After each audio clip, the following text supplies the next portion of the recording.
காஞ்சி மகா சுவாமிகள் அருளிய தெய்வத்தின் குரல் பாகம் 4 பகுதி 171 வாஸ்து சாஸ்திரம். ஆகமத்தில் கோயில் கட்டுவது பற்றி வந்தாலும் கோயிலை ஊரிலே எங்கே அமைப்பது, அந்த ஊரையே எப்படி அமைப்பது, அதில் வீடுகளை எப்படி அமைப்பது, அந்த வீடு ஒவ்வொன்றையும் எப்படி அமைப்பது என்பதையெல்லாம் சொல்ல பிராச்சீனமாக வாஸ்து சாஸ்திரம் என்று ஒன்று தனியாக இருக்கிறது. காற்றும் வெளிச்சமும் இருக்கிற விதத்தில், குடித்தண்ணீர் கிடைக்கும் விதத்தில், கழிவு நீர் ஓடுகிற விதத்தில் வீட்டையும் ஊரையும் நிர்மாணம் செய்தால் மட்டும் போதாது. இதை மட்டுமேதான் இன்று கவனிக்கிறார்கள், அல்லது கவனிப்பதாக பெயர்.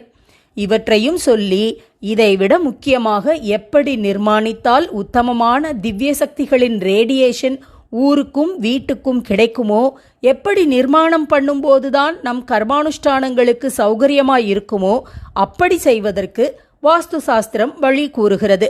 கூடம், தாழ்வாரம், முற்றம் முதலியவை கூடாது என்று ரூமாக கட்டினால் ஔபாசன புகை எப்படி வெளியே போகும்? அனுஷ்டானத்துக்கு ஏற்றதாக வீட்டு அமைப்பு இருக்க வேண்டுமானால் வாஸ்து சாஸ்திரப்படிதான் செய்ய வேண்டும்.